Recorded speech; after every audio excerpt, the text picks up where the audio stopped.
Willie, mercy, baby. This is Shaska Willie. You're listening to Broken Kayfabe with Frankie Seabreeze and Ariel Bologna and Cheese Sandwich. They're like Coca-Cola. They're all over, baby, on whatever network that you find it on, baby. This is Navy SEAL Body Guy, and you are listening to Broken Kayfabe with Frankie Seacrest, Ariel Agbalog, and the Brothership. Now that half-wit, Shaska Willie, better not step on this, or I will step on him, Jack. This is Redneck Steve. You're listening to Broken Kayfabe with Ariel Agbalog, Frankie Seacrest. Flap their gums about anything that they want, putting some steak on it. Oh, hell yeah.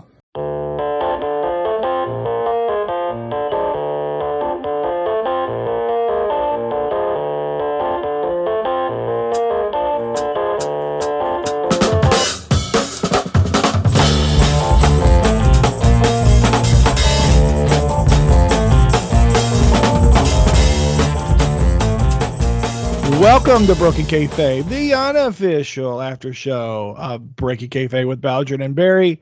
Ariel, you're just telling me here about you get a couple days off every quarter, and I've never heard of such. Yeah, so this started, I think, last year or the year before, during our COVID era. And every quarter we get a Thursday and a Friday off paid. For to reset our bodies and our minds. So they're promoting mental well-being and physical well-being. Just, I guess it's this era of COVID has taken a toll on people mentally and financially and emotionally and everything like that, physically. And my company decided in this weird economic time to give us 2 free days off paid every quarter, and right now I'm going through it. So I had last night and tonight off, and we'll have the weekend off also. So it's a 4-day little weekend for me, and I'm thankful for it. I thought they were going to end it this coming year. I mean, this year that started 2023. I thought they were going to end it, but the CEO said we'll continue this another year. Just to I guess it got positive feedback from the employees that actually don't freaking come to the office anymore. But yeah, I needed it. It's been busy. I've taken on the supervisor role for my work now and probably going forward. So there's going to be some changes with that. I'm going to rule with an iron fist in my department. Wow. Taking bribes. No. Yeah. I don't see you having much of a... They don't respect me. They don't respect me at work because I'm one of them from Monday through Thursday. And then when I supervise on Fridays, it's just like, okay, it switches. I put on my supervisor hat, but I'm still one of the boys, so to speak. So it's weird. It's a weird dynamic.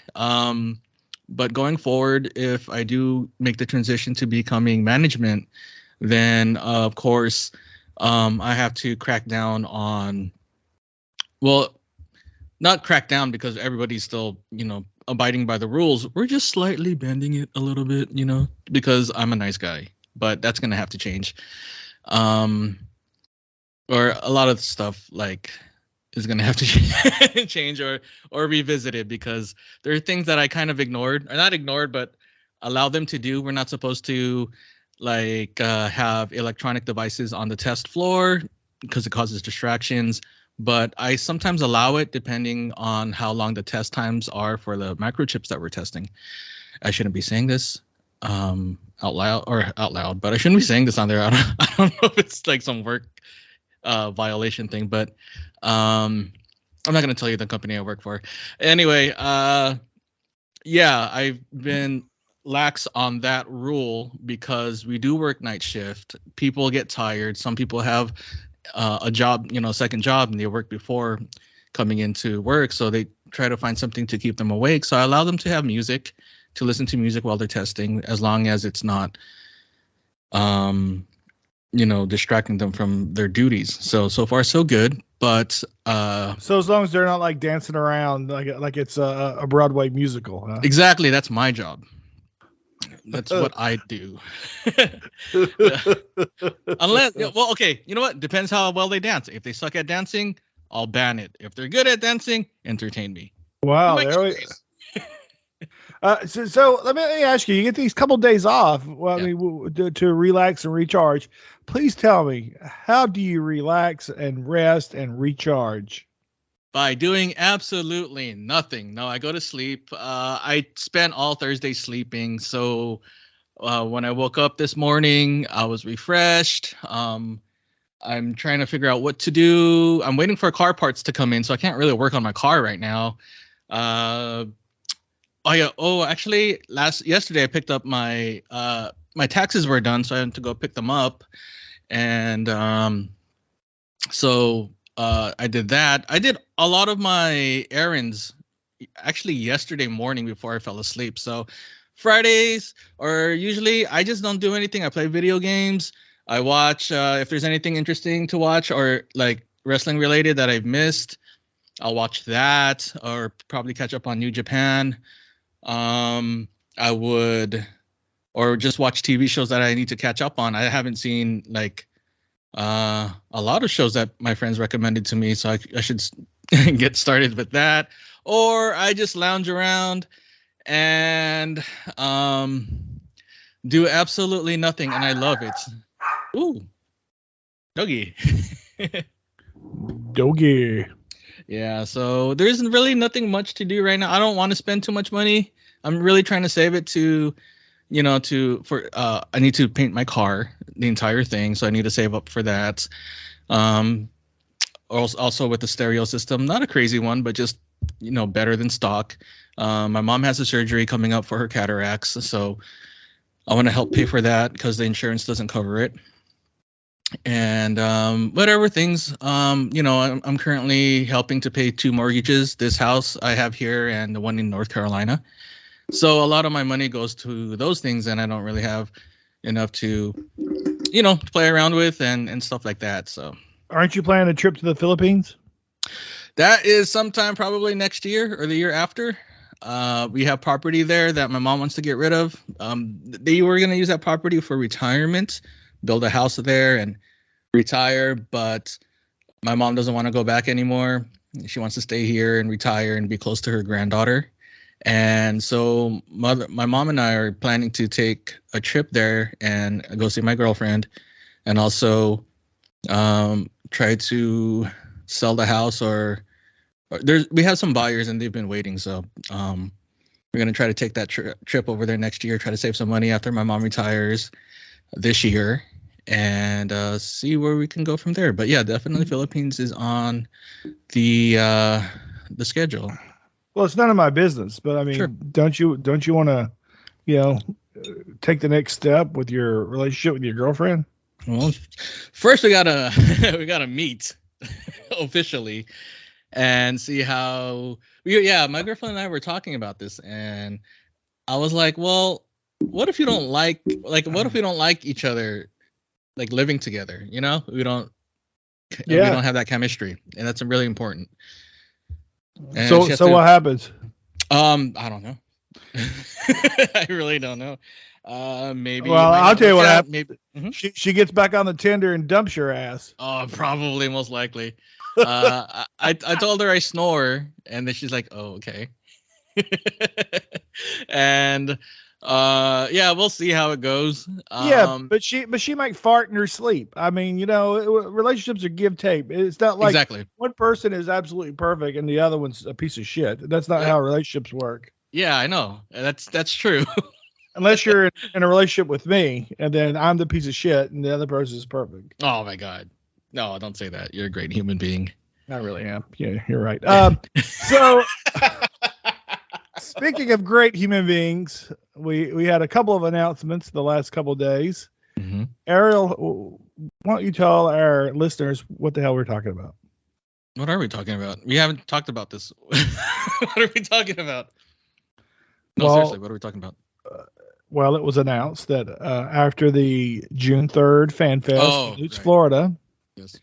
the Breaking Kayfabe with Baldrin and Barry podcast will come to an end. Yes. Unfortunately, yeah, I listened to that podcast, and I mean, we still have a couple months left, but it's still jarring to. Yeah, well, it's funny. Jan and I were looking at the comments, and somebody was upset that it was happening, and Jeff is like typical Jeff fashion. He's like, "Oh, relax. We still got a couple months left. We're not dying or anything." Right, exactly. And I saw comments about the if the Facebook group itself is going to end, and it's not, thankfully. I mean, I don't really see a reason why to end it either. But yeah, it's still gonna be around for a couple more months. The group is going to be here, permanently, I hope. But it's sad to realize that the podcast is coming to an end after the Legends Fan Fest. But I really love the outpouring. I mean, I made a comment about it too, like how that podcast brought the brothership together, and everybody is a really awesome human being that's a part of that group. We have a lot of things in common, and we don't really bicker about anything, not like maliciously. We just joke around like we are brothers after all. So I'm really thankful for that group, because there's not, I mean, look at social media nowadays. Everything's crazy. Everybody's like a keyboard warrior and bullying each other and whatnot. And this group that we have is freaking awesome, and I love it. I love you guys. Yeah. The group has been great, and I'm going to attribute it in part to the moderators, which I'm sure also are Jeff and Barry to an extent, but Mark Hertwick, Travis Rains, and Michael Herrick do a good job of keeping the shit stirrers out of the group. There was probably, I don't know, maybe a year ago sometime, I was bidding on something on eBay, so I made this joke: hey, if you're bidding on this magazines, relax, quit going so hard on them, because I'm gonna, I buy all this stuff and I end up giving it away to people, and that's what I was saying, was I was gonna give it to brother shippers, and this one person in the group who I think was relatively new was just trying to start it with me. Right. It was like calling me entitled and all that stuff, and it's like I was making a joke. Mm-hmm. Yeah, it was a lame joke, but it was a joke, and I was jesting and saying whatever, but and then that person just got all serious, but it ended up that one of the moderators stepped in and saw this guy was just trying to be an asshole for no reason other than to be an asshole, and put the kibosh on it, and the guy ended up getting booted. Right. So I attribute the success of the group in part to the moderators who keep up and I'm not going to lie, I've had a couple of posts that I was asked to remove or take down, and I did. Oh, really? Okay. Yeah. Were they my nudes? That's for the Patreon. Yeah. Well, one of them was a T-shirt of the Queen after she passed, and it said something like, "Peace out, I'm out of this place," or something like that. And Jeff said we have listeners in UK, and they might be offended of it, and that's not what I was trying to say. I wasn't saying it was on a T-shirt. And it was the same place where I got the T-shirt that says that I got for Barry Rose, "I have explosive diarrhea and a boner." And so I was saying, look at this place. Look at this place keeping it classy with the shirt. But, I see. But I didn't know about that shirt. Yeah, I got it from Barry, and there's a picture floating around somewhere of him holding it up for a second. Oh shoot. That's awesome. I'm pretty infamous for my T-shirts. Yeah, you are.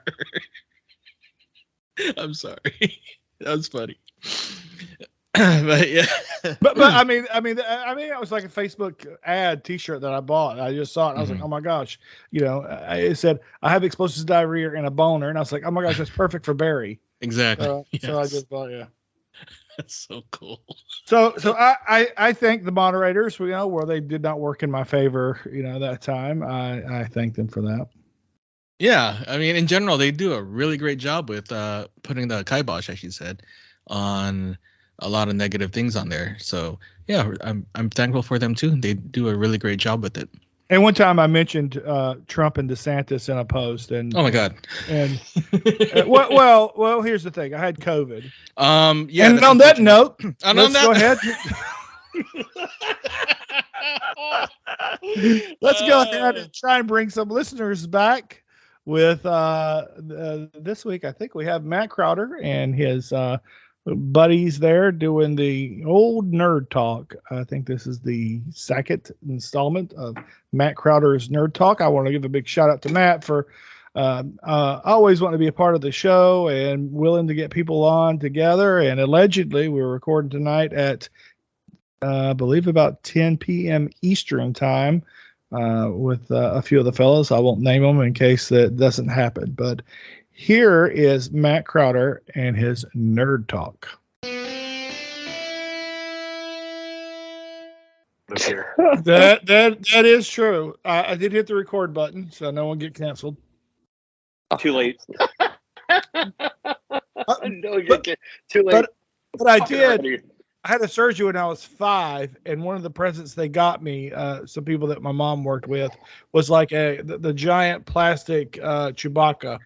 And I used to take a bath in it, and I would, it had a hole, of course, in the bottom of it. So toward the anus, what would be Chewbacca's anus.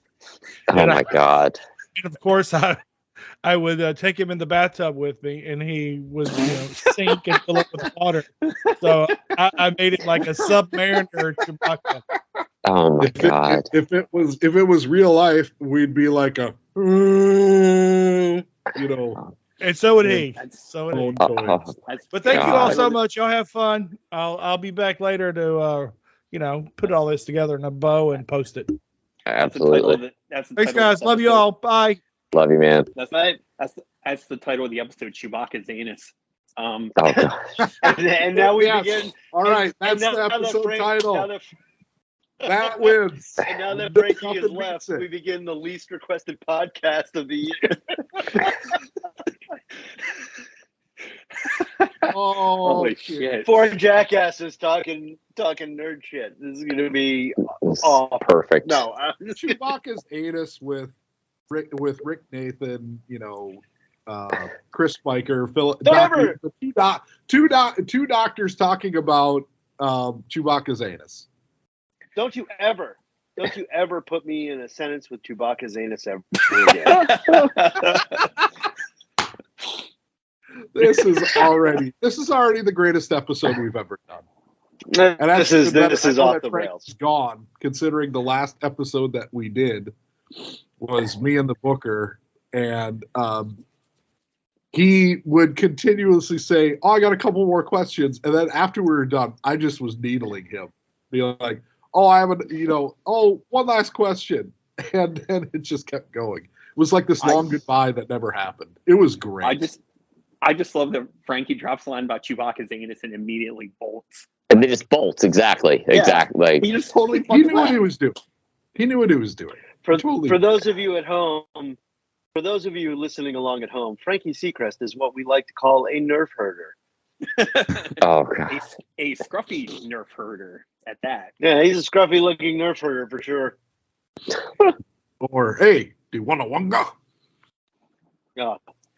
No, I haven't won a wonga in like 10 years. So I don't think I can still want a wonga. I'm 45, man. The wongaing days have passed me by. Yeah, I was gonna say I've had my days of wongaing, and now that I'm a dad, those days quickly came to an end. I can no chuta. If you want to know chuta, I'm still up for no chuting. Oh, never mind. Or Oscar. What are we going to talk about? What are we going to talk about? We're going to just talk Star Wars the entire time, or are we going to talk some real fucking nerd shit? I mean, Star Wars is real nerd shit, depending how you look at it. Yes. If you've been on with me, Philip has and Chris has, and you have as well. There will be nerd shit. There will be nerds not shitting, but just nerd shit. Awesome. But considering, we'll start off. Considering I did bring on, and I will thank first off Dr. Philip Kahn in our last 2 episodes ago when we talked other cool stuff. Bringing this to my attention, I'm like, oh god damn it, I'm gonna have to cut open a vein on this one. So I appreciate him bringing up another show topic that to me near and dear to my heart, and a lot of other people's as well. Obviously, everyone on this call. So I will go to the group and say your first kind of impressions when you saw Star Wars. I'll leave it to you, Rick, because you're the most handsome one that's showing his face beside himself. Wow, you guys haven't been out in the world too long. If I'm the most handsome, I would say I don't know. I think the first time I saw it had to have been, God, maybe 81. Here's the weird thing. I think we talked about this the last time I was on. Like, I saw Star Wars. I watched it on like home video, or TV or something like that. And then in '83, my dad took me to see Return of the Jedi. But I never saw or even heard of Empire Strikes Back until I was homesick from work one day, and so, from school one day as a kid. And all of a sudden, I was watching HBO, and Empire Strikes came on. I had no idea what it was, nor where it fit in anything, as I was like watching the beginning. Because I was like '83. We went to see Return of the Jedi, right? So that's when it came out. I was 5 going on 6. So, the idea, the concept of the time in the trilogy, it really blew my mind.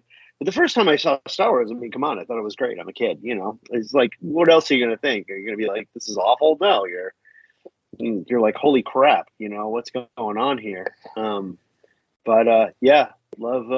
me some Ben Kenobi. He can be my master anytime. Wait, that doesn't sound right.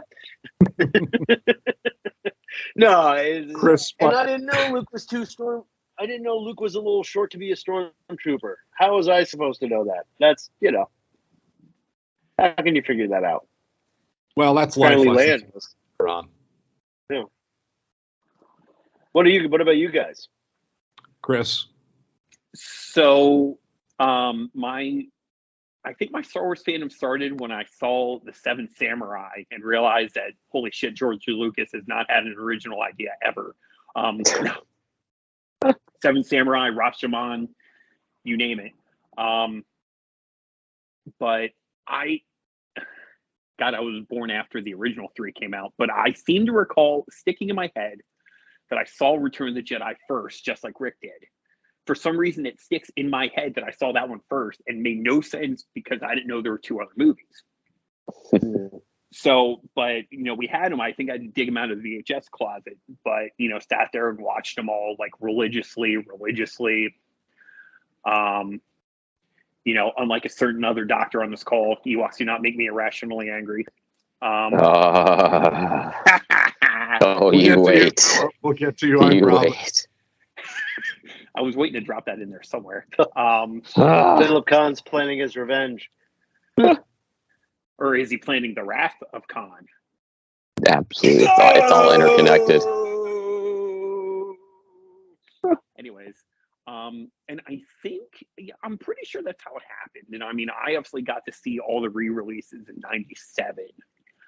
And I have the coolest, that was so cool. And my favorite memory actually stems from that, because obviously I was a fan most of my entire life, but seeing Hoth on the big screen and seeing the escape from Hoth is still arguably my favorite moment in Star Wars, at least the first 3. I'll talk about the prequels and the other stuff later, but that was just such a cool moment. Seeing that whole sequence on the big screen unfold in front of you.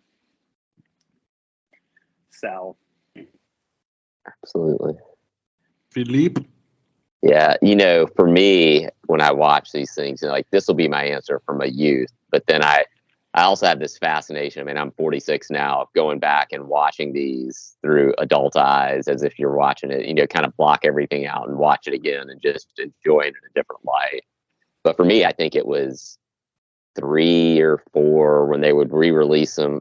They would re-release them in the movie, so I got to see it in the theater. But then they were on sort of constant play on HBO. And I remember distinctly the first movie ever. Wilmington, North Carolina. I can see it this day. I know the theater right across from a Cedric's Fish and Chips, where on a Saturday my parents took me in 1980 when it was like the weekend after opening weekend, and 2 kids on a 10-speed told us it was sold out. And we had to drive back the next day to watch it. And, you know, Empire Strikes Back was huge, but I was so young at the time, you couldn't interconnect the plot of what was going on. Luke, I'm your father, and all this stuff. You were just like, wow, Darth Vader, lightsabers, Luke versus Darth. I've been waiting for this. This is incredible. And it wasn't until Return of the Jedi came out when I realized, oh, I missed an entire sort of plot in the whole Empire Strikes Back thing. You know, because I remember getting taken out of school in kindergarten to go see The Empire Strikes Back in 1983. I remember that I could taste. This is what's crazy about my memory of it. As angry as I got about the Ewoks, but even before that, I could taste the end pieces of the saturated, burnt kernel of popcorn at the bottom of the bag to this day, because it was such a big day in my life of watching that. And I can also remember looking, because some of the toys came out before, and I had gotten a plush Wicket before the movie ever came out. And you After the movie, oh yeah, I do, and literally, and I with it every night. And I may or may not do that. You know, this might be true, but I remember then I was like a little Stewie looking at the Ewoks and thinking, this is totally to sell toys. George Lucas put these things in the movie to sell toys. And I was so upset about that because I was a big Chewbacca fan. And I was like, why couldn't it just be like, they could have done some Chewbacca thing. They could have done something else. And I have had anger at the Ewoks ever since. Because the budget, and you realize that Return of the Jedi would have lasted about 5 minutes if they were on Kashyyyk the entire time. Yes, exactly. But, oh, God. I would say, you know, the funny thing is, I kind of, don't hate me, guys. I like the Ewoks, and I still kind of like the Ewoks, and I get that he was trying to sell toys, but I also get like what he was trying to say with that. Yeah. You know, that was like kind of almost a nod to Tolkien a little bit, because Tolkien's whole thing in Lord of the Rings was about how technology was kind of ruining, you know, his forest and the growing up in his youth and the English countryside. And I felt like Lucas really kind of did that as a nod. Not that they're like hobbits or anything like that, but that whole kind of like, you know, technology isn't always better kind of thing, you know. And I like them. And in full disclosure, we do own stuffed Ewoks. The first one I bought was in the big Disney store in Times Square in like 2014. And then Christine and I started seeing each other a year or so later. And when I wasn't around, she's like, I miss you. Can I cuddle with something? So I grabbed an Ewok, sprayed down with the cologne I'd wear, gave it to him. She named him Mr. Marbles, which if you've ever seen Seinfeld, you understand the Mr. Marbles reference. Yeah. So then we gathered more Ewoks. JJ has his own little Ewok, but the Ewok, I have the funny story. We bought a small one at Disney, and it's like, whoa, what are we going to name this one? And then last day of our honeymoon, we got rained out at Epcot, so we went back and watched Gremlins. I said, let's name him Mogwai. So now the Ewoks take up precedence in our photos sometimes. Like I'll send Dr. Khan a photo of JJ and his little Ewok, and he's like, oh, he goes, that's fine. Yeah, you can't get mad at a kid having an Ewok. Absolutely not. No, absolutely not. Porgs are bullshit, man. That is Disney trying to do some bullshit, selling toys and shit. How do you feel about the Gungans? How do you feel about the Gungans, then, Rick? All right. Can I say something here? Can I say something a little? All right. The idea of the Gungans, I don't mind the Gungans. I really thought if Lucas had gone forward and made Jar Jar really the Sith Lord, I thought that would have been the most brilliant reveal, that he was playing this whole character. Because it would have been basically a reverse Yoda, Yes. from the original. And like, there's like, have you seen those like fan made videos of like why Jar Jar should really have been, Darth Plagueis was essentially Absolutely. like, that's what people. If he had done that, he like caved to the fact that people didn't like Jar Jar. Okay, I get that. But if Jar Jar had been, I mean, he would have been freaking wild as Darth Plagueis. It would have been amazing. It would have been amazing. It would have been a great thing. But he chickened out and did whatever. I don't mind the Gungans so much. I don't know. It's people get upset about that kind of stuff. I go, okay, go create your own cinematic universe with like aliens and stuff. It's not easy. I tell you, like, and even like I've written stuff, it's not easy to quote unquote world build like that and create so many different things. I will say one of the things that I do appreciate that Lucas and his team did that is amazing, and I was thinking about it today. I actually was thinking about it today, was the idea that like not all sentient creatures look like humans. Like in Star Trek, you see like everybody, and they kind of like have that same kind of like, they're bipedal. They have two arms, but they have different facial features, different whatever. And, and you look at Star Wars and, you look at like, you got these giant space slugs and you got like Amanda Man. I sent you that picture, and you got, you have all these creatures. And I thought that was really forward thinking of Lucas to go like, hey, not all life is going to look like us, Yeah. And that's why I kind of like, whatever's going to be up there is going to be up there. I just try and appreciate it. There's plenty you can tear down, but And my hatred for the Ewoks, I have to say, is not because I have any problem with the stories or anything. It's just, I'm just not a big Ewok fan. But it's not me saying I'm not a big Ewok fan because it was an idiot idea. That's what I have to point out to people. I think it was a brilliant idea, and they did great with it. It's just not my cup of tea for the Star Wars universe. There you go. But you know what I'm saying? I mean, like, that's what I hate about when you get on these, like, when you read other sites and stuff and people have a problem with it. I'm like, no, I think it was brilliant. The Ewoks are great. They're just not my thing. It's just not my deal. And somehow Palpatine returned. But God, they trigger me. That's a terrible idea. That's a terrible idea.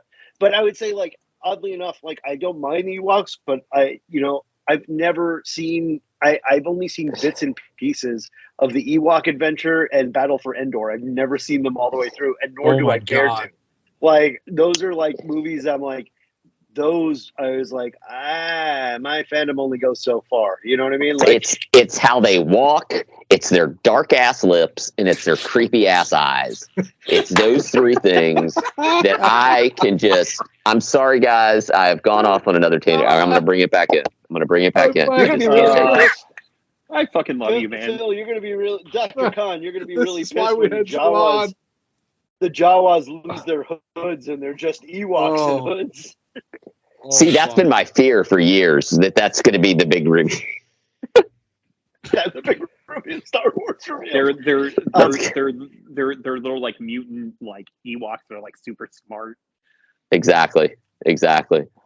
I'll tell you, the Disney sequels. I will say the Disney sequels did one good thing for me. They made me appreciate what Lucas was trying to accomplish with the prequels all that much more. Oh, yes. Because I look at him and I'm like, Lucas was really trying to do a bigger thing there, but the sequels are actually kind of better made movies in a sense, and that's because they basically rip off the original three.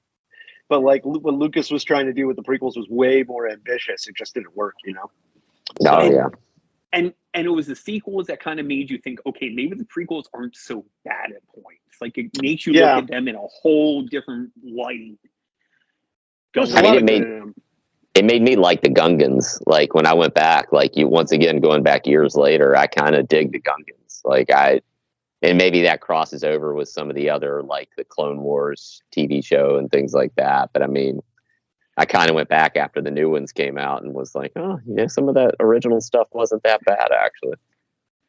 I think the worst move Disney made, though, so far, in my opinion, and maybe this is a good topic of discussion, is I think they took everything that Dark Horse Comics did and all the novels that came out and basically called them legends and said we're going to restart everything over and over. And I think that was one of the dumbest decisions ever. I thought, because I was in junior high and high school when when the Kevin J. Anderson books came out, and holy shit, what a gigantic explosion right there. And then the Dark Horse, Dark Empire was great. The Tales of the Jedi stuff was phenomenal. And all the books and stuff that kind of lasted for a while. And then all of a sudden Disney like, nah, we're going to do our own thing. But then the stories they're telling are exactly that. They're just told through the bastardization of Disney's eyes with the Solo kids and everything like that. But at least giving it to J.J. Abrams. Go ahead. Sorry. Sorry. I totally cut you off. But at least At least they didn't crash a planet into Chewbacca. Because fuck you, I'm still. Even the books after a while. Because I'm still bitter about that. Well, first, I forget the name of the book, but it was like the first book that it's already the Yasu Vong. I know is Vong. I don't. That's what I Academy book. Chewbacca died saving the Solo kids, which I mean is fine if you're going to do it. I mean, there's few better ways to do it, but and then people like it was saving the Solo and the Skywalker kids. I think is how Chewie died in the book, and I'm like, you dies valiantly. From what? That's when I probably stopped reading. I think the last series of books I read was Rogue Squadron. To me, those are great. I would say the zenith of the Star Wars books was the Thrawn trilogy and Shadows of the Empire. Shadows of the Empire was amazing. A fucking great book. Yes. And it is a logical story and it takes elements of Empire and seamlessly goes almost into Return of the Jedi, which I didn't think, it's like a lot, all the original three, they're time jumps. Same with the prequels and I shouldn't say, 7 and 8, that I won't get into that because I'll, if you thought Philip went on a rant, I'll go on a rant about 7 and 8, but I won't do that right now. But we could save that for later. Those are good. But it's just a great story. Truce at Baccarat. Yeah, yes, that's a great one. That was one of the first ones. That's right after Return of the Jedi. That's at least how it's based on. Dark Saber, which had the death of Crix Madine. That one was pretty good. I mean, they had a lot. I even love the anthology books that they came out with, like Tales from Mos Eisley, Tales from Jabba's Palace, Tales from, I forgot what the Empire one, later one was, but they had all these little especially Tales from Jabba's Palace, like all these other characters that you saw in the palace, and gave each one of them a story, and that was pretty cool too. And also showed how. Go ahead, right? No, you go. No, you. I feel bad because I keep cutting you off. I'm sorry. Yeah, but it's okay. It's a round robin discussion. I was just going to say that the Tales from the Jabba's Palace also had the one that was going through kind of a bunch of different stories of Bib Fortuna trying to knock Jabba off and take over his position, and it went through a couple of different stories, and that kind of stuff was really good, and they weren't limited. They weren't limited by what Disney wanted to do or make fan friendly, and I feel like even Disney has to admit, when they're bringing Thrawn into their universe, there were a lot of great ideas that came out of those books and stuff. We still haven't seen Shizor in any way, shape, or form. Exactly. Or Dash Rendar in any way, shape, or form in the Disney stuff, which is those are great characters. You own everything. Why aren't you putting them in there? Did you guys happen to read the proper trilogy? It was called the Bounty Hunter trilogy. It was the Mandalorian armor, and there were two after that. It was the first underground. It was the Boba Fett trilogy. It's he gets out of the Sarlacc and then he goes on a crime spree and trying to figure out the Star Wars underworld before was cool. Yeah. I'm mad the show was not more like that. But I remember those books. I'm okay, this establishes that Boba Fett was a badass. Yeah. Because it had Boss going after him and one of all the biggest mistakes is having him die in Return of the Jedi after he was such a badass in Empire Strikes Back. It's you have to find a way. Like, that's, I'd say, one of the cardinal sins of the original trilogy, even though there are very, very little, because obviously, you know, a lot of people still talk about them today. People see them all the time and all that. But that character, with how awesome he was, I mean, that's the cool thing about Empire Strikes Back. After you see Star Wars, which, you know, is a great movie, has a great climax, great ending, whole 9 yards. The movie goes into a complete, you know, Empire goes in almost a completely different direction. You get all these new worlds and characters that just blow everything up. And that's why and I understand why people have feelings the way they do about certain characters, and Boba Fett's one of them, where it's like, this guy was fucking the shit. And you just literally put a comedy spot and killed the fucking guy. Like, within the first 30 minutes of the movie. Like, what the hell? Like, find a way to have lit. But has there ever been a character in a movie, and there's a really cool, like, Disney, like, documentary on the Disney Plus about it when it came out around the time the show came out, that Boba Fett had like 5 lines of dialogue and he just stood there and they're like, can you name us another character in movie history that did that to people, where he just stood there, looked badass, had like 5 lines, and people made him like super popular, came up with his backstories and, you know, everything like that. It's like, can you think of another time? I'm like, no. And they're like, exactly. Yeah. No, it's a great character. You know, and he was also smart enough to think like Han thought, you know, and that was one of the brilliant things about Empire, you know, is to float away with the trash just like Han did, you know. And I like, you know, in the which is now Legends, right? The idea that not only did he climb out of the Sarlacc pit, but Dengar was there to help him out, and then they teamed up a bit. And I like that idea, kind of. That was a great idea. Among thieves, that it was like this professional courtesy. And then, you know, they had him teaming up in Dark Empire and stuff, which also brought Palpatine back, but way earlier. Luke was still young, but way earlier. And it explained it with clones and what have you, which I thought, you know, yeah, it makes a lot of sense. They had the Clone Wars at the time was still just a complete mystery of what that was. When you first hear about it in Star Wars, you're like, ooh, what the heck is that?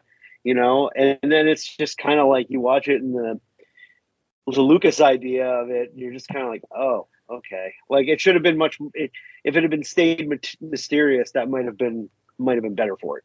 Although Dave Filoni has made quite a career off of that, like, basically one line, you know. But thank God for him, though, man. Him coming in with that Clone Wars cartoon was totally the clutch. Second iteration of the Clone Wars cartoon, mind you. Remember, between 2 and 3, they had the guy who did Dexter's Laboratory doing it in between. Tartakovsky, right? The Tartakovsky.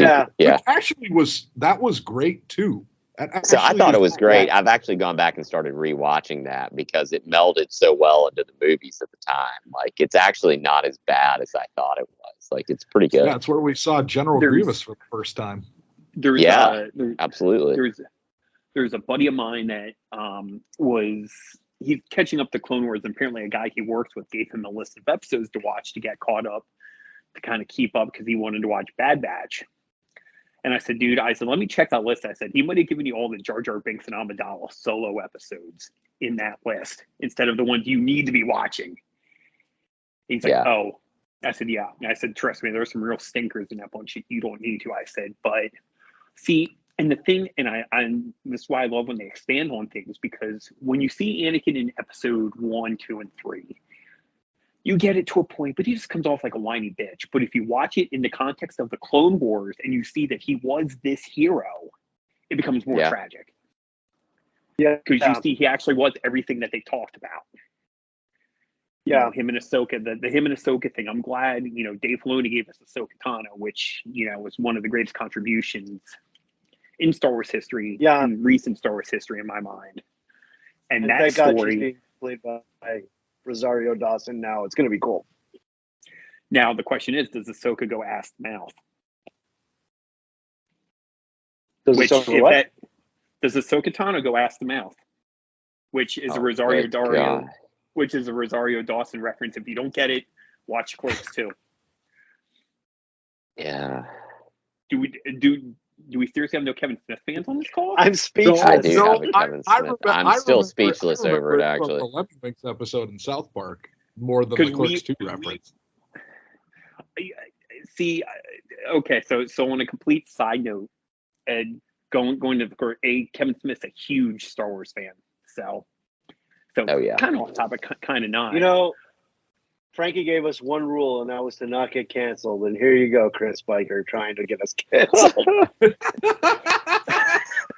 Oops.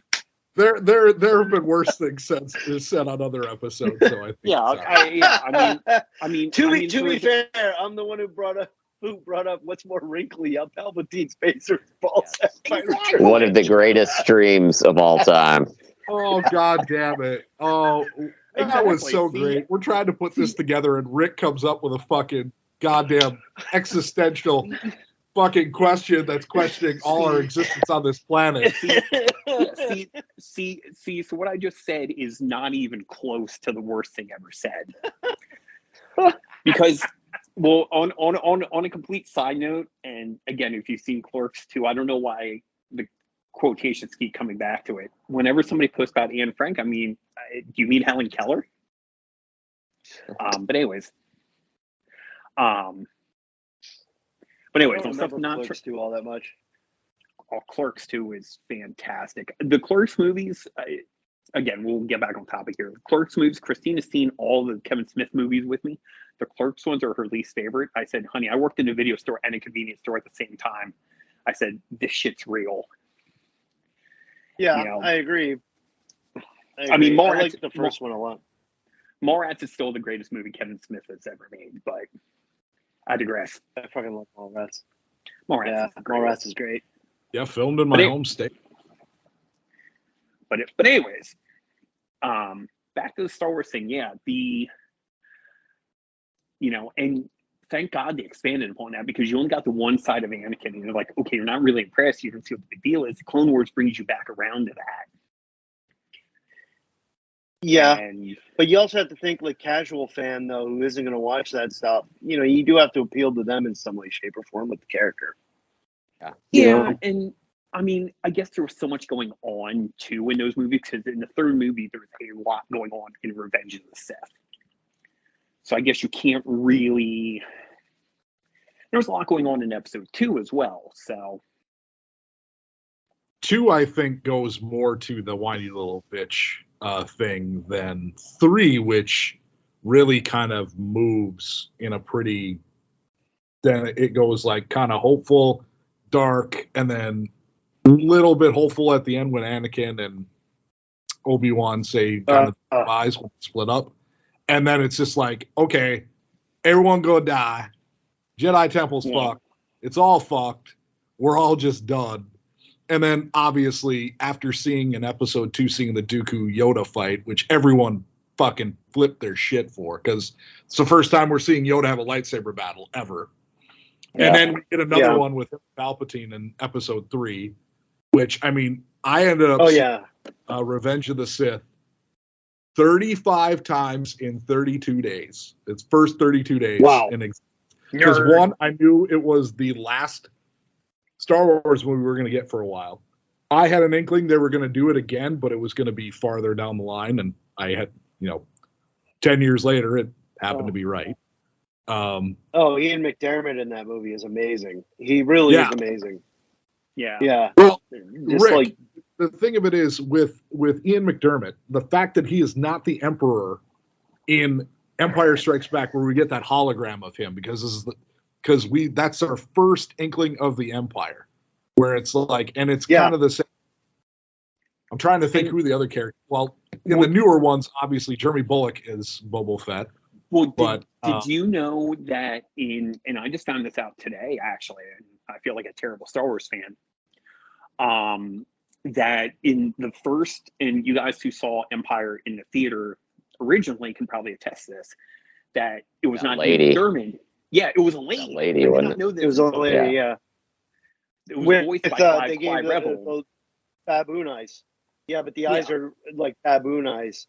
And Clive Rebel, because they wanted the Emperor to have kind of a more of an alien type look. I love that look. I love the look with the Clive Rebel. But there's no denying that Ian McDiarmid as the Emperor. He's phenomenal. And I always thought, like, I came out of the third movie going like, or out of the episode 3, not the third movie, but episode 3 going like, he owns that movie. He just absolutely owns that movie. It's like every scene he's in, he steals. At the end when he's just fucking lost it, you know, as like he's totally revealed, he's totally lost it. He's just laughing his ass off in the middle of the lightsaber fight with Yoda and shit.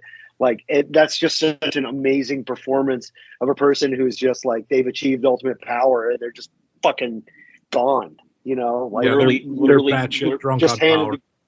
Literally throwing the Senate at Yoda. Yeah, literally throwing the Senate at Yoda. Yeah, great stuff. His best performance since he was the butler in Dirty Rotten Scoundrels. Sure. I was just gonna say that. Exactly. I was flying home from my parents at Christmas, and you know we had that lovely weather pattern in California, and had a bumpy landing. But the people in front of me were watching Dirty Rotten Scoundrels, and I hadn't seen it in so long. And I'm like, motherfucker, it's the Emperor! I'm like, no fucking way! Just like your mind explodes. However, the best representation of the Emperor is in Robot Chicken. Oh my God, yeah. Oh, absolutely.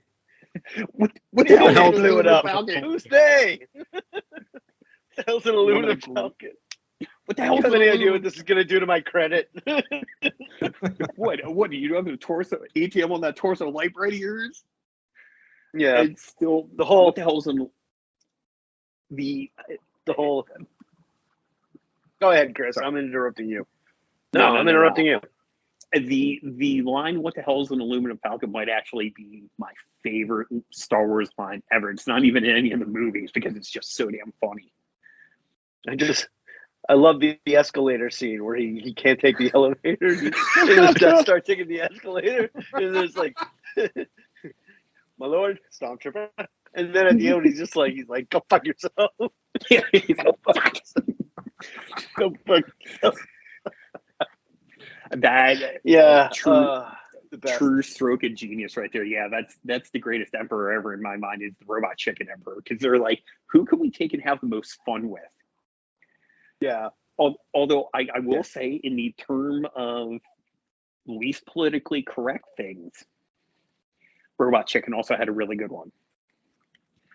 And it's terrible, and you guys will probably know it. It's when Lando and Boba Fett are sitting there watching Slave One land, and Lando just looks at Boba Fett and goes, "Nice ship." Not real keen on the name, though. When it cuts away real quick, I'm like, dude, what the fuck?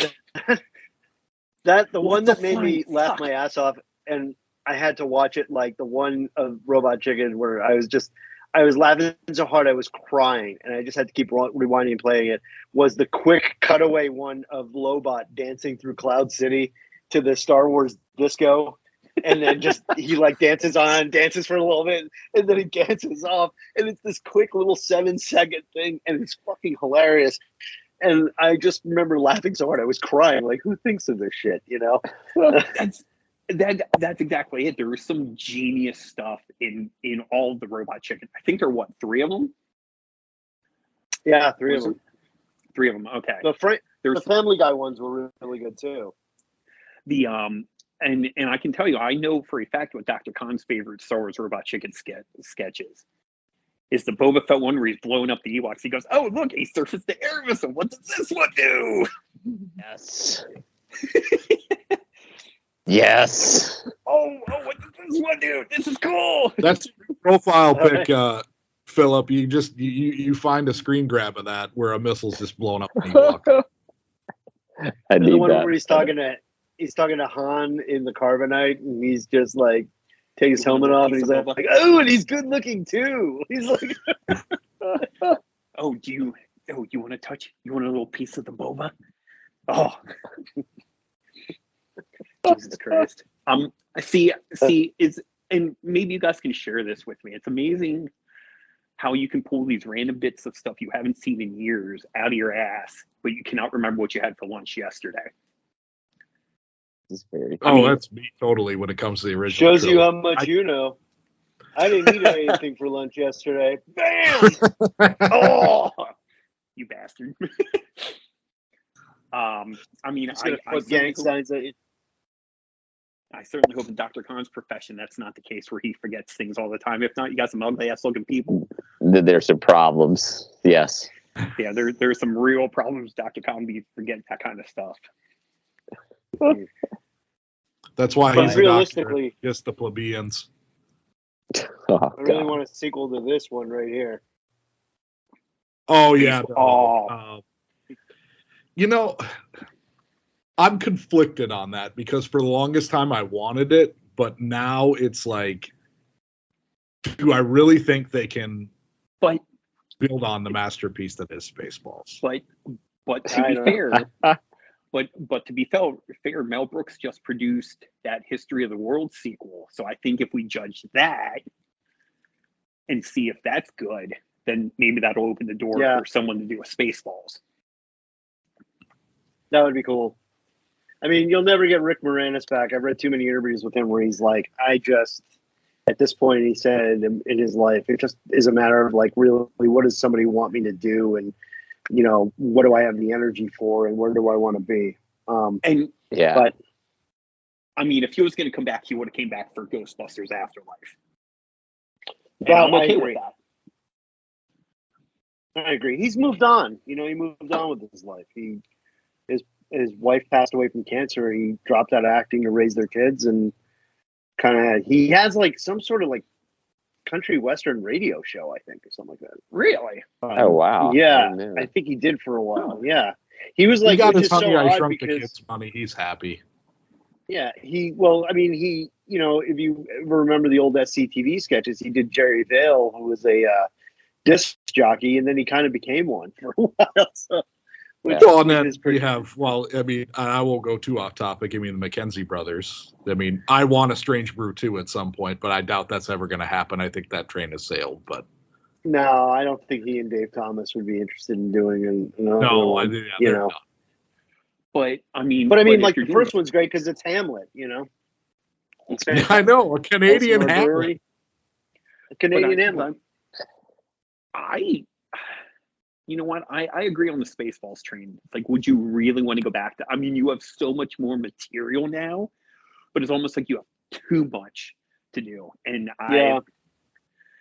and I think the ship has kind of sailed on that. I think we would have gotten the best product out of it maybe, 2023, maybe about 20 years ago.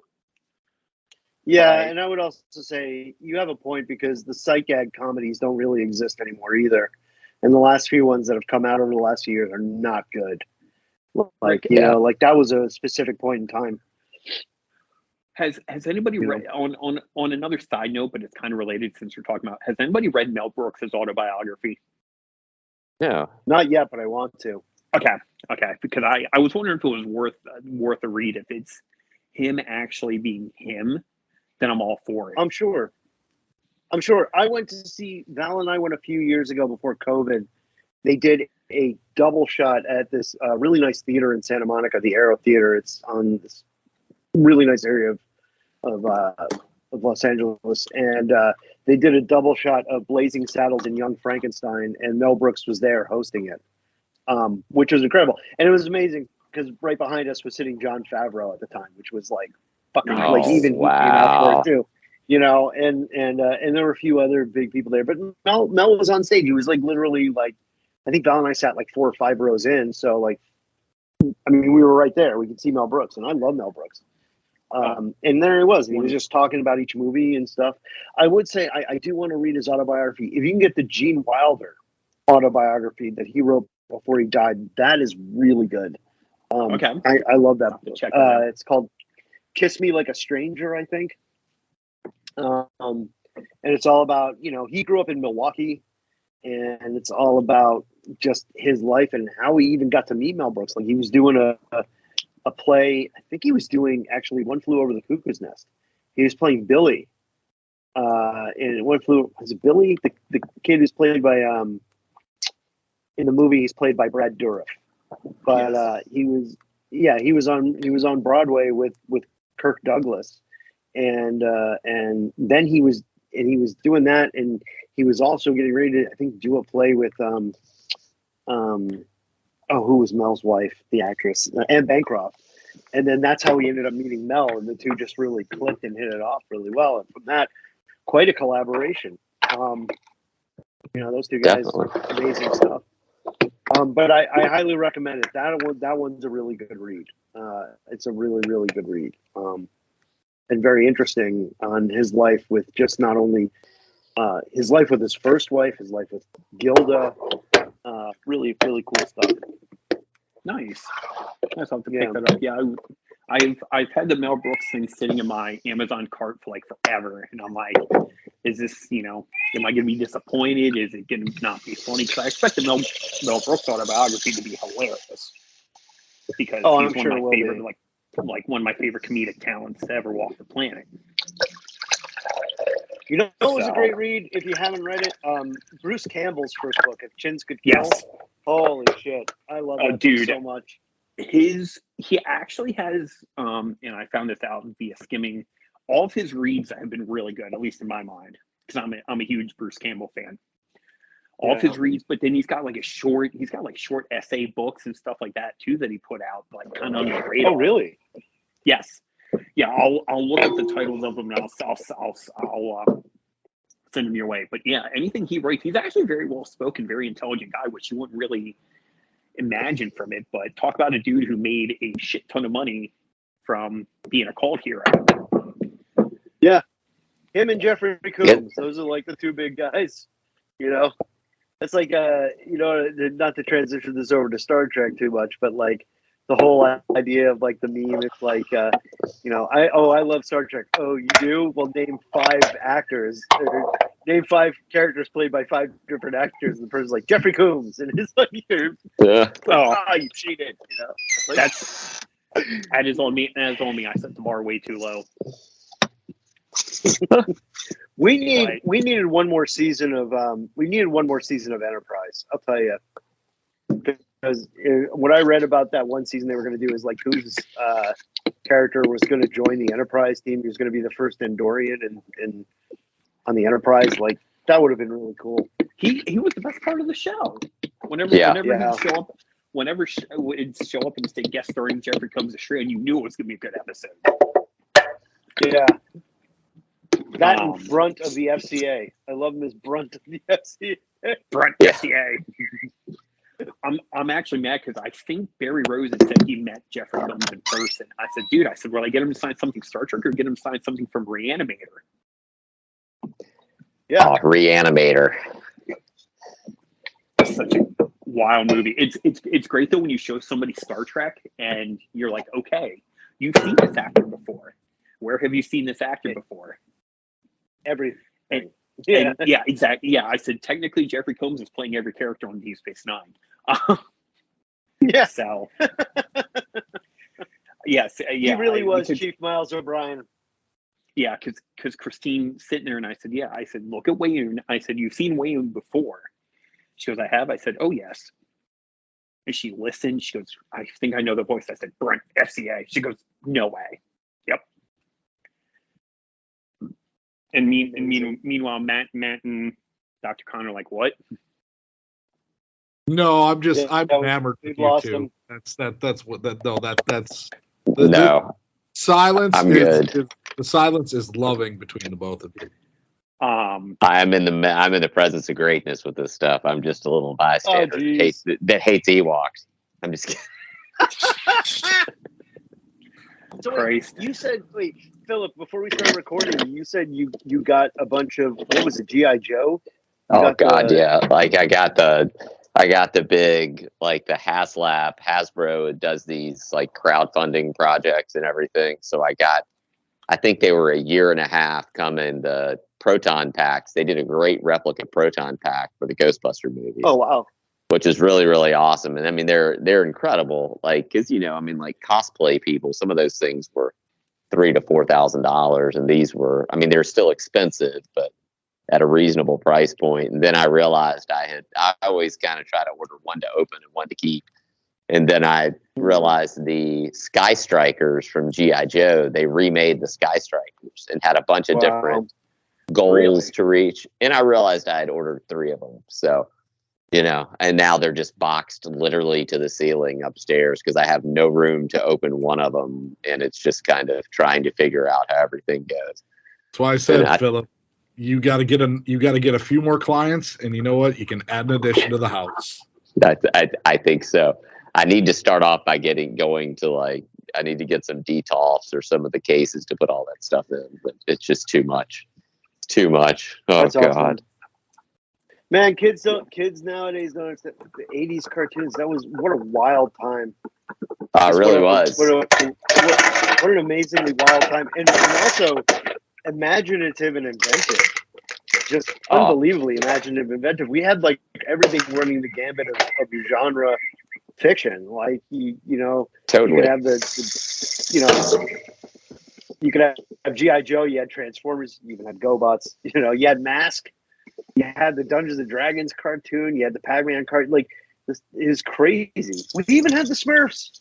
Like, I love the Smurfs. There's this cute little cartoon for little kids. You can't beat the Saturday morning cartoons. You can't beat the afternoon cartoons. And when you go back and look at the history of how they had to get around, you know, even producing the G.I. Joe and Transformers thing, I'm such a super nerd on how they went about doing that with getting around the regulations and all of that. It's just brilliant. Brilliant. Did you ever read Larry Hama? He was talking about, is it Hama or Hana? I think it's Hama. Hama.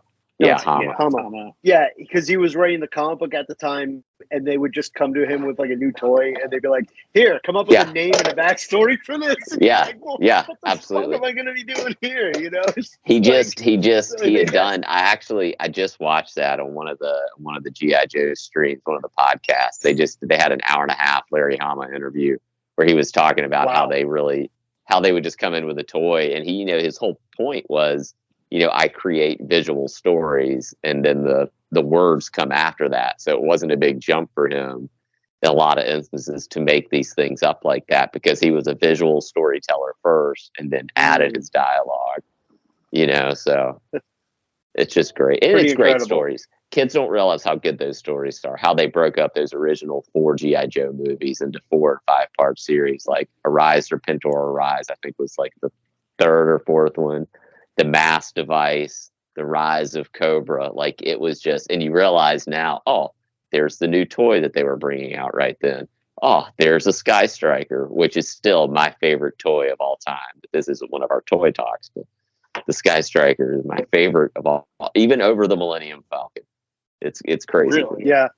Really? Yeah. Well, my parents, for my birthday when I was a kid, my parents it was almost like be like Christmas morning while I was sleeping the night before my birthday. My parents would put all like whatever birthday gifts they got for me in the room. So I'd wake up and there would just be these gifts in the room for the birthday.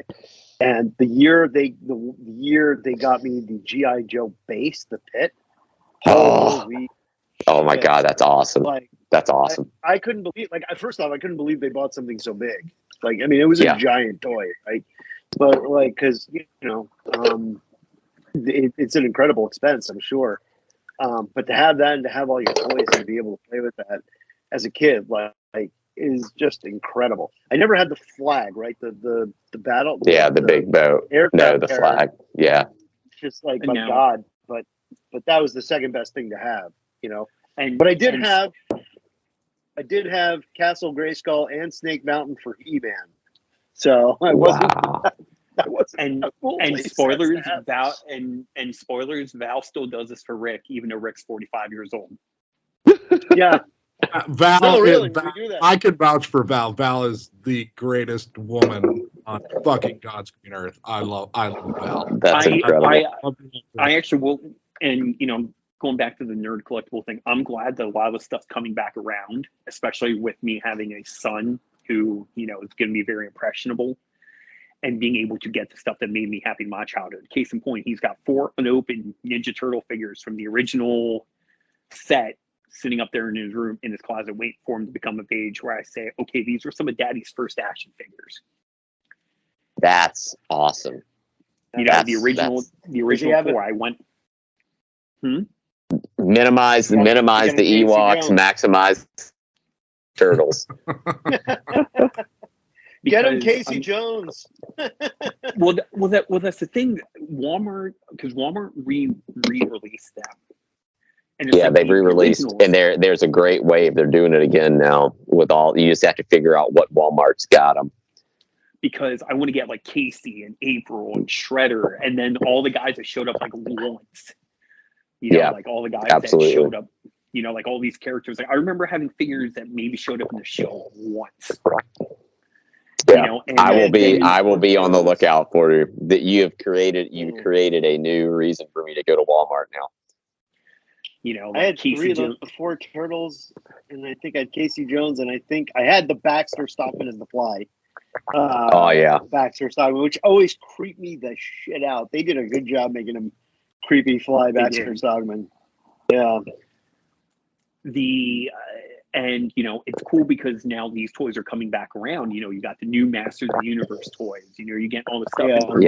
And for me, gonna get a little sentimental here. It's very exciting because now I get to show this to my son and be like, "This is what Daddy did." These are all the stuff that Dad played with, and it makes me, it's a great swell of joy. And the fact that, Christine's also a nerd. Christine doesn't argue. She goes, "What do we have to do to get this stuff?" Absolutely, so good. Yeah, she's like, "Please." She goes, "What are we gonna do to get this for him?" So and G.I. Joes were ahead of their time as far as articulation in the That's why I was such a big fan. Yeah, that's why I switched. That is exactly why I switched from Star Wars fandom in terms of the toys to G.I. Joe, because of the articulation. It's like Brian Last was talking about when he talks about how the G.I. Joe in wrestling. I mean, it was just, and I think we've talked about it before once. Like, I think it was the Falcon and Big Boa were the Road Warriors for me. The Big Boa. Falcon and Big Boa. They were the Road Warriors. I mean, that was it. I had Naugahyde the Dreadnought, and I made him Hulk Hogan. Nice. Very nice. Because he had the handlebar mustache. Absolutely. Well, that guy's going to be Hulk Hogan. So true. And I think who was the guy who had like the rebel, like he had the Civil War cap for G.I. Joe, and he drove. They just talked about it the other day on one of the podcasts. Yeah, I made him. I remember I made him Sam Houston. Yeah, not Wild Bill, is it? No, what? Not Wild Bill, right? Wild Bill. Yeah. No, he drove this. It was this like vehicle that could like maneuver around, and he laid. The characters would lay down face forward in the vehicle. God, I can't remember what the fuck his name now was. You're going to have to make me think. I think I made Shipwreck like Randy Savage, and I think I would think Shipwreck. It was cross country, wasn't it? It was cross country. I think it's cross country, but I remember I made him Sam Houston because he reminded me of Sam Houston. So. That's funny. That is random. So he was skinny and little muscle mass. He's very little muscle mass. So wait. So by that proxy, Rick, did you make Cobra Commander Jake the Snake Roberts? No, I did not. Jake the Snake, I feel, was like Monkey Wrench. Like I wouldn't do these guys wrestle each other. I would just like designate, okay, you're going to be this guy, you're going to be Ric Flair, you're going to be this, you're going to be this, and then I would just make my matches. Between that and then He-Man was also like kind of like the He-Man Wrestling Federation too, even though it didn't have that much articulation, but they were big muscle-bound guys, so you just make them. I liked it. Yeah, Remco action figures of exactly, they were the action world. So He-Man's like Larry Sabisco, whatever the fuck. Just shave his head or give him a crew cut. It's fine. Well, the weird thing is they kind of worked with I had a bunch of the AWA wrestling figures, and I couldn't figure out where they were from when I was a kid. I don't know how my parents found them, but they got me the AWA ring, and it was like I had Ric Flair, and I had a couple other people. I think Larry Sabisco was one of them. Yeah, but it was like people I wasn't really watching on TV, it was like Ric Flair and like Zabisco and like Rick Martel and Road Warriors. The Baron von Raschke I had because his claw hand was shaped like it was frozen in the claw. Yeah. Watch out, Baron von Raschke. And then one hand that was claw. OG's on Gravity. I'm sorry. Anytime somebody mentions Baron von Raschke, that's all I think of now. Damn you, Brian Lashley, 605. Oh, it's funny. I mean, good God. Anything with Larry Nelson from late AWA, and then just him yelling like someone has been shot. Look out, Baron von Raschke! And oh, geez, oh, criminy. Exactly. It was funny, when I met Eric Bischoff in person, I was like, thank you for everything you did. I said, do you have any interesting Larry Nelson stories? He goes, I haven't thought about that name in a long time. So kind of tying it back to the Star Wars thing, that's a name I haven't heard in a long time. Of course I know Larry Nelson. He's me. No. That's oh, God damn it. Oh, that's priceless. Well played, sir. Well played. Yes. That is weird. The funny thing is, I don't hate Eric Bischoff, but I'm not a fan of his either. Like, he just has this place in wrestling for me that, like, okay, he occupied the spot. He obviously pushed Vince it's kind of weird in that he pushed Vince to, kind of abandon the cartoony shit and to get more realistic. And ultimately that was a good thing. Something we're still kind of missing today, I guess. But I don't hate him. Like, I know Barry Rose is like, that guy's a complete fraud and, waste of space and what have you. I'm like, he did serve a purpose, whether or not you like it, But yeah, I mean, I don't think he's a complete waste of space. Now, Jim Herd, fuck the Pizza Man. Goddamn! Goddamn, Jim Herd. No, the Pizza Man. I still remember the first run of Jim Cornette Experience where he had Kevin Sullivan on and the Jim Herd stories. I was fucking crying because that was like so good. I wish they were. I mean, if Brian would have had show, if you would have had Brian throughout the entire iteration, because I've listened to the Experience since the beginning till now. Since Alex Radley. Oh, Jesus Christ! I remember Court Bauer. I remember MSL. Oh yeah. All that shit. Yeah. And then Alice Radley was good Lord. That's I mean, the fact of how Brian's taken the show from where it was, and this show wasn't bad. It's just now he's brought a different dimension to the show. And it is what it is, and it's as popular as it is because of just Jim's entertaining. He cut a promo on anybody, and just the alliteration that he has in some cases is so goddamn funny. Like if you just stop at that, you can accept that. His opinions and everything else, that's fine, but Jim is just entertaining. That's corny in a nutshell. Jim's entertaining. Jim's not always right. Oh, that's true. No, it's just he's entertaining, even though he could be completely off base on something. He just does it in a way that, even though you don't agree with it, you can still kind of see the entertainment value in it. Yeah, I think other people that within the medium that do it aren't that way. They're going so much on their opinions. As opposed to, I think Cornette, even though he does have strong opinions, right or wrong, he just has a way about it. He has a much more unique way than a lot of other people do. Well, I was going to say, I think a lot of what is appealing about him too is, you listen to a lot of these. I don't listen to a ton of wrestling. I pretty much listen to Arcadian Vanguards as far as wrestling goes, and that's pretty much it. Because for Jim, he doesn't seem like he's chasing a paycheck. Like, he really honestly saved his money. He doesn't really need to be doing this. He's enjoying doing it, and I think that's a huge difference. Whereas, like, all these guys who thought they thought the gravy train might have been going on a little bit longer than it would have, and now they all need, none of them prepared for afterwards, and they're all chasing a paycheck. I think you get a lot more kind of dishonesty from that kind of attitude where it's like, well, I need the paycheck. I need, Conrad to pay me or whatever. So I'll say whatever is going to make the money. I think Jim comes off as very earnest and honest, whether he's wrong or he's right. He seems very genuine, and I think that's what was most appealing about him. And the fact that he and Brian obviously were friends before they did the podcast together definitely helps. It's not just two random strangers. First off, meeting Jim Cornette, he was one of the nicest wrestling related people I've ever met.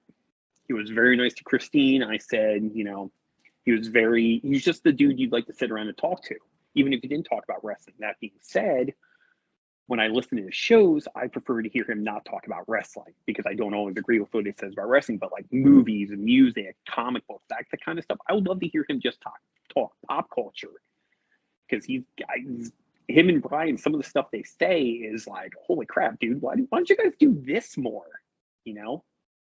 Just commercial like we're doing reason right here. Just sit here like bullshit like we are about like pop culture stuff and dropping references and stuff like that and getting into those type of conversations. Get away from the wrestling bit for a little while. Yes, we know it's not the same thing. We get it. We get the corny hates AEW for the most part. We get it.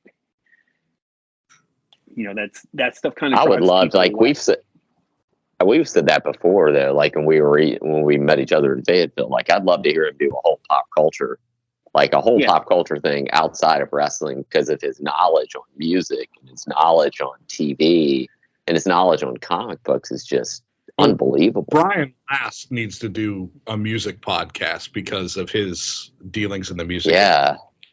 That would be. Oh, I love Brian Last. Jesus Christ, that would be top 5. Like actually, like case in point, when I met Cornette, I had a Guardians of the Galaxy film case that looked like Star-Lord's Walkman. He goes, is that a Walkman? He goes, I used to have a whole bunch of those old tapes. I said, well, have you ever seen the first Guardians of the Galaxy? At that point, he goes, no, I haven't actually. He goes, is it good? So I was standing there talking to Jim Cornette about Guardians of the Galaxy. How many people could say they had that conversation? Batista's That's awesome. I actually think I did mention that Batista's great in that. I hear, and my dad Mac went and saw Knock at the Cabin, or whatever the hell that new one's called. He's like, you know what? He goes, the movie is okay. He goes, but Big Dave is awesome in it. Yeah, I think Dave would become quite a fucking great actor. Actually, he would have thought he was going to be the great actor. He's such a great actor. Yeah. Unbelievable. Yeah, I think he's fantastic. I was so pissed off in the Bond film where they killed his character off. I wanted to see Mr. Jinx come back. I love that character. It was he was like the next Odd Job. He could have been the next, Agreed. I thought he was phenomenal. Thank you. Yeah. And to see him work together on Glass Onion with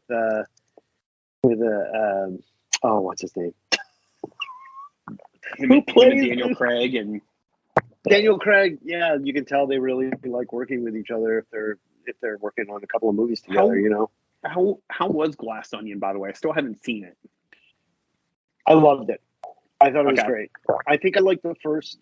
I like the first one better only because I'm a huge Christopher Plummer fan, and it's his last movie, or close to. I think it's his last film performance, and I just love Christopher Plummer. He's like Vincent Price to me, like one of those guys that just transcends.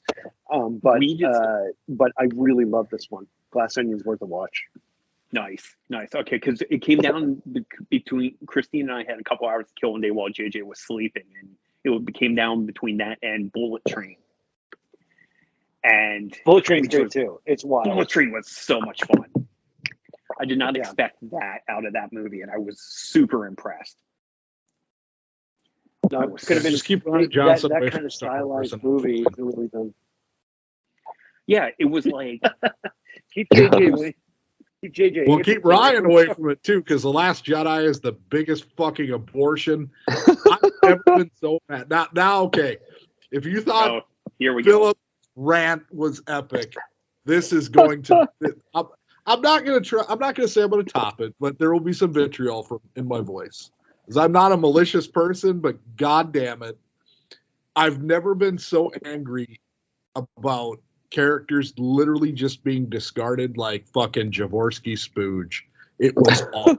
Jesus Christ. I mean, good God. Luke Skywalker being completely turned on its head, where it's like, okay, I understand if you want to do a surprise, but don't do it with a character that is beloved. And literally the last trilogy is completely the antithesis of what you just created him. And it's bullshit. And like literally the ship moves for like an hour.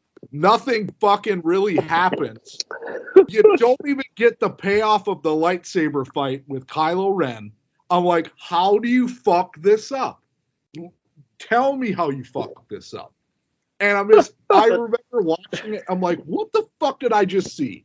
This is not a Star Wars movie. This is someone fucking jacking off in front of a screen, and I just got fucking finished on in my face, and I ain't happy about it.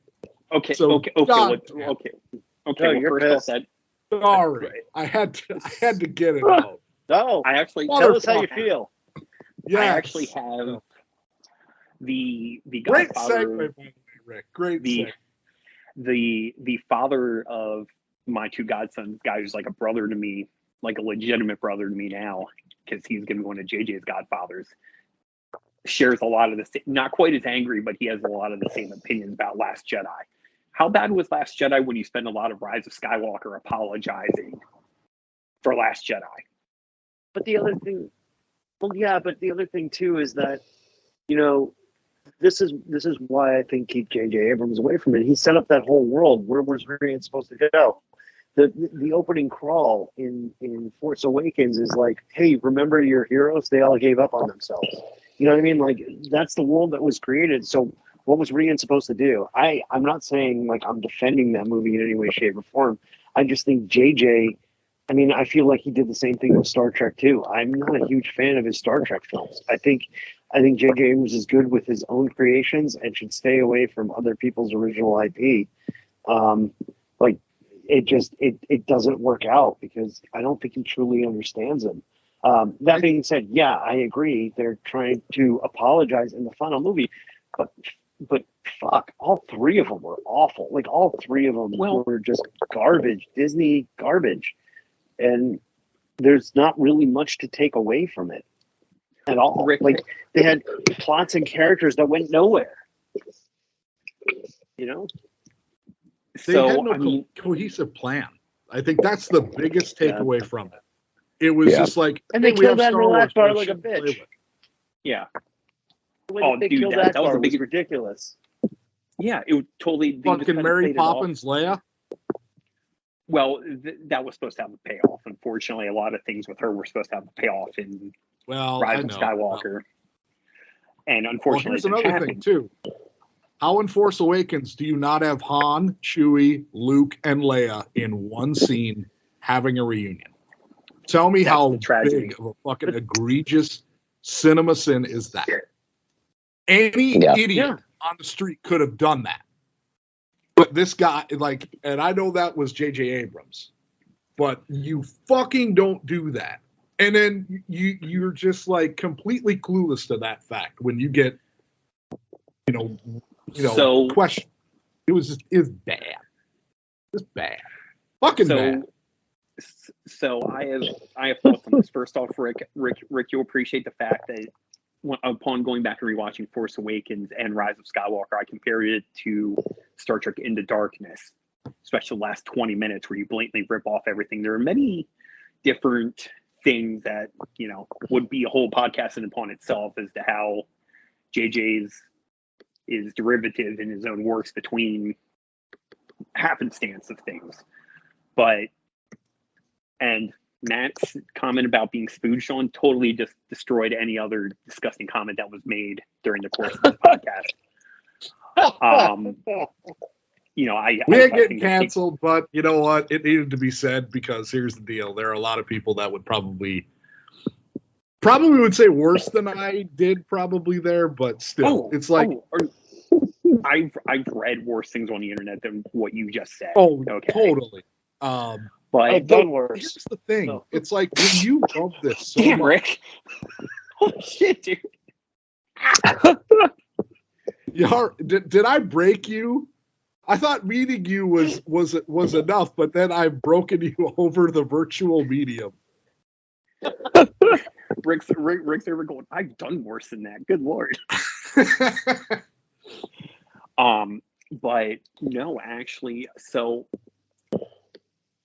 the two things that struck me was in Force Awakens, it was the coolest moment in the Star Wars theater I've ever been a part of when Han and Chewie show up. Like, our whole theater went erupted. I almost threw the popcorn in the air. I was so happy to see them back together on the Falcon. Yeah, but the fact that they lost the Falcon. Like, yes. J.J. Abrams, what the fuck, man? Like, what the them losing the Falcon. Them losing the Falcon, which I think is explained in one of the books somewhere, that how they actually lost the Falcon. There is one of the novelization, probably. One of the new novels apparently explains that. I said, well, it's bullshit. Never would have happened. That that happened, and then all of a sudden they're magically in the same place at the same time as the Millennium Falcon. Is the same way that Chris Pine's Kirk and Spock were in the exact same place when they needed to be. That's the J.J. Abrams effect. But that was just so cool to be part of that moment when, hell, Luke Skywalker didn't even get that reaction at the end of the movie when he finally shows up for like 5 seconds. True. But then, Han and Chewie showing up together, and he's like, hey, Chewie, we're home. The whole crowd went ballistic. It was like that moment. But well, that's the thing. If you look at all 3 trailers for each of those movies, they all get you in the feels to be like, oh, you get so nostalgic. After Last Jedi, I didn't fall for it because I never saw Rise of Skywalker. I will never see it. I was so mad. Like, I saw Last Jedi twice because I'm like, can I piss myself off again twice to see this movie again? And I was right. Go see Rise of Skywalker. Yeah, Rise of Skywalker is the worst Star Wars film I've ever seen in my life. Ever. Hands down. Worst. Bottom. Although I've read enough about it, but I will never see it. It's just bad. I will say this, Christine, the first time I've ever seen Christine pissed walking out of a movie theater was after Solo. And we're sitting there, there's like a restaurant attached to the theater that we used to go see all these cool movies at. And of course, we're watching in IMAX, and I go, what's wrong? She goes, Han Solo should never be with anybody else but Leia. She goes, this is bullshit. And she had to have really, life first, And she was really angry. She goes, no. She goes, I wanted a buddy movie with him and Chewie and Lando. She goes, I don't want no romance. And she went on this tirade, and I'm like, I know I'm marrying the right woman. It was one of those moments when you look, you're like, you're the one. But also too, it's like these characters are so beloved. If you are going to deviate from it, you need to make it worthwhile and have respect for the characters to make that next leap. And that's what the trilogy didn't do that. And I don't want to. And this is the thing. I don't want to shit on it because, you know what? I literally made my peace after I saw Last Jedi. I'm like, okay, this isn't my Star Wars anymore, and that's fine. That's, if you like Last Jedi, great. What I've said, is purely my opinion. You don't need to agree with me. You can agree with me, whatever the fuck. I don't care. But the fact is as a person who saw the original trilogy late in life and then also seeing the prequels and investing so much of my life into it, and then you get to the point where the original characters are coming back for the first time in over 30 some years, and you fuck it up. You fuck it all the way up. And it just it's mind-numbing. And then you have the Solo is another example. Why are you putting another actor in front of Harrison Ford, who that's his role? It's the same thing with Indiana Jones is going to go through it here in the summer. And I don't want to go on another rant about that, but the thing of it is, and I think it's a bigger question needs to be asked. Why are we taking these franchises only to one? We know it's a money grab because they're just very profitable IPs. But also, are we just making these movies to kill off the beloved characters so they can further and make money with another generation, but have zero regard for the history for the character? I've thought about that for months and months, probably even years at this point. It's like, okay, because Star Wars started that. James Bond has pretty much done that. Spoiler alert, who has not seen No Time to Die? James Bond fucking dead. I mean, hey, James Indiana Bond. Jones is in the summer. But at the same time, there's all these freaking franchises that just want to just bastardize and just, okay, what made this great? Fuck it, it's gone. We're going to go in an entirely new direction. You just need to accept it. You're old in your ways. You're anything else. No. It needs to be put together with love and respect. And I'm fine with going to another generation, but make it worth our while for their sacrifice. It's just, yep, that's all that. Well, no, I get what you're saying, but the other thing too is like the times in which we live right now, the movies are more reflective of a darker world that exists than it did exist 30 years ago. So, you know, I get what you're saying. Everybody's trying to put their own stamp on it. I would just be better, you know, after a certain point, if 10 years goes by and you haven't made a sequel, you know, I joke about this, but I mean, 10 years goes by, you haven't made a sequel, don't do it. Don't do a reboot. Don't do anything like that.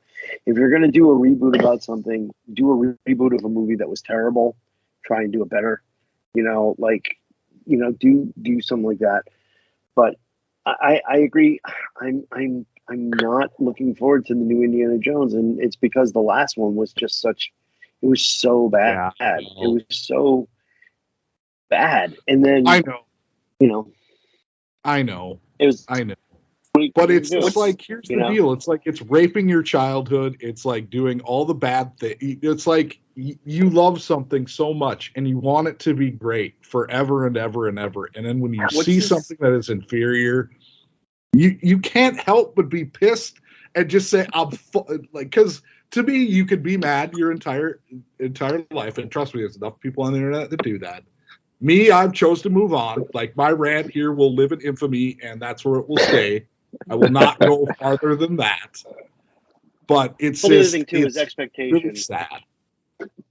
You're never going to exceed expectation. You know, that's why with like movies like that, I try and avoid all the spoilers I can online. I try and just watch a trailer and then not hear anything about it. I think too much is given away about films nowadays anyways. And, you know, how are you supposed to enjoy the ride when you know everything that's going to happen? You're just going to be more interested in it's like what wrestling has become kind of in that you're just kind of watching a lot of people watching wrestling now and like judging people on how they do the moves and not the story that they're telling. Are they even telling a story anymore? Movies nowadays, especially like nerdy IP, there's so many sites dedicated to spoilers and what's going to happen and what's speculated and this and that you're just going to see how are they executing what I've heard versus like, hey, I don't know anything about this. I'm just sitting along and going for the ride. Do I enjoy the ride? You know? I have no idea what you guys are talking about. There are only 3 Indiana Jones movies. I have no idea what the fuck you guys are talking about.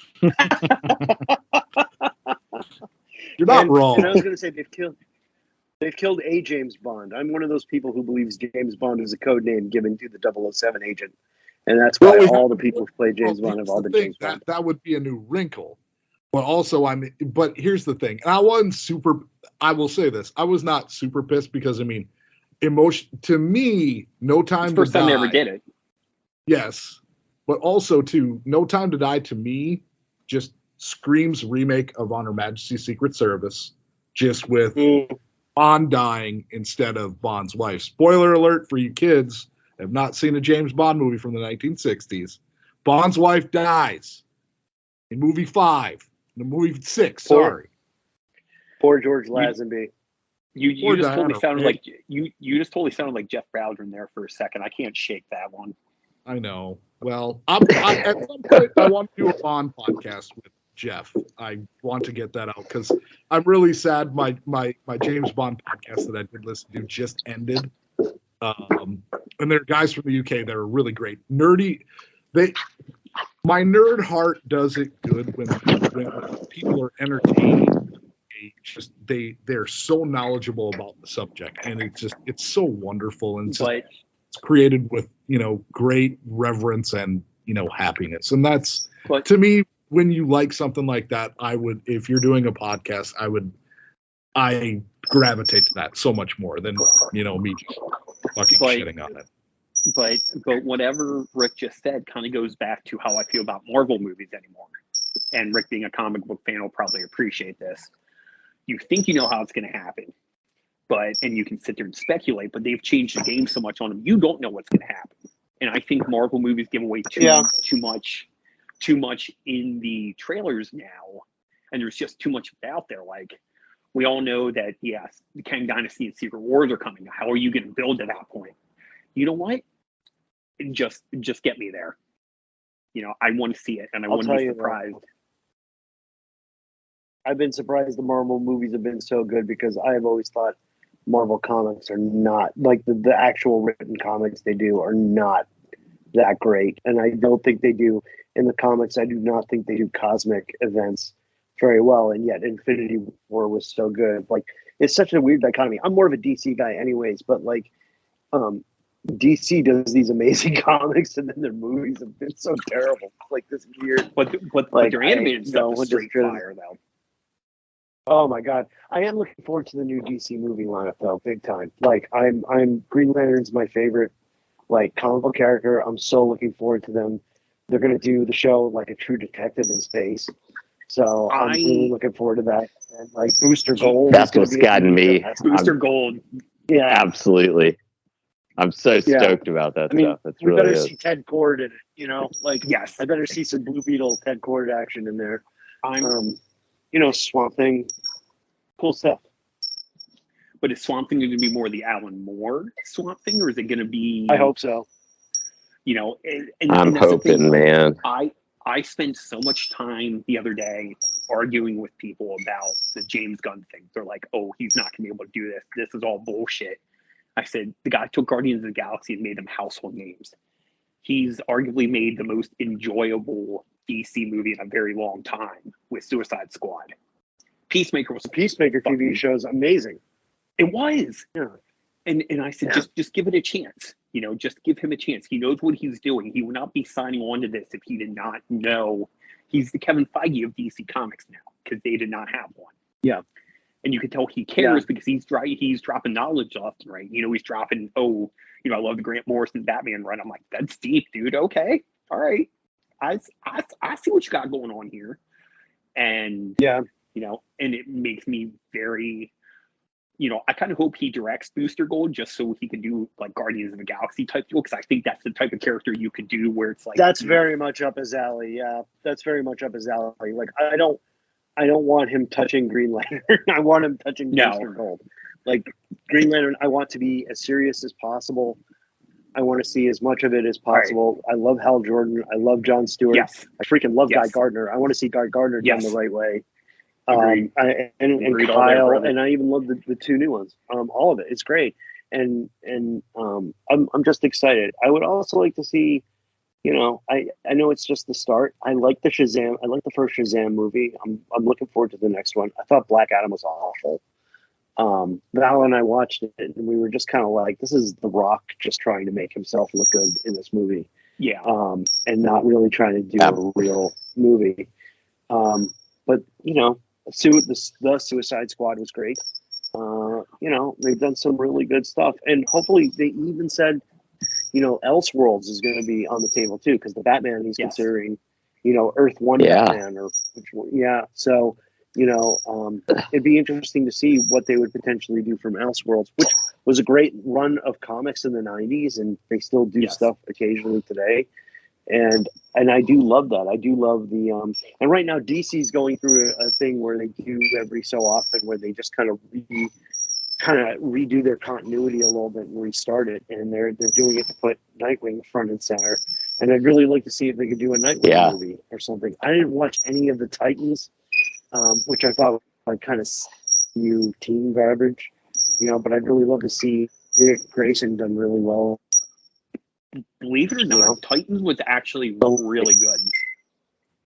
Titans was actually, I thought Titans was great.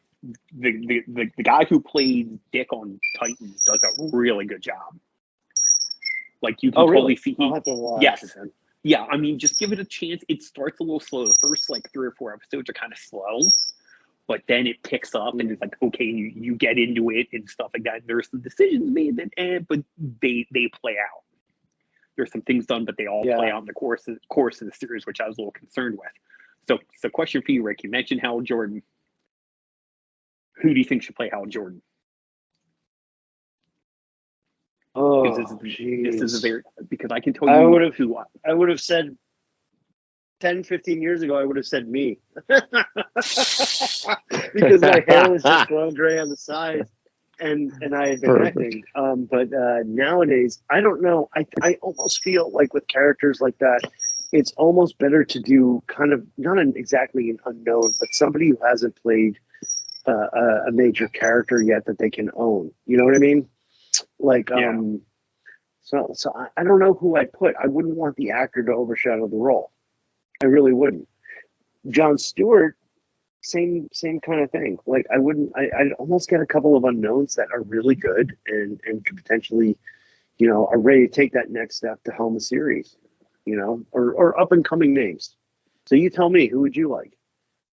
Well, I can tell you about 10, 15 years ago, I would have casted Nathan Fillion as Hal Jordan. He would have been a good Hal Jordan. I think he would have been a better Ted Kord. Well, he also voiced him. Have you ever seen the Emerald Knights anthology, the animated Green Lantern movie? Yeah, I've seen some of that. Yeah. Yes. He voiced Hal Jordan in that, and I'm sitting there thinking, I'm like, damn, this would be great,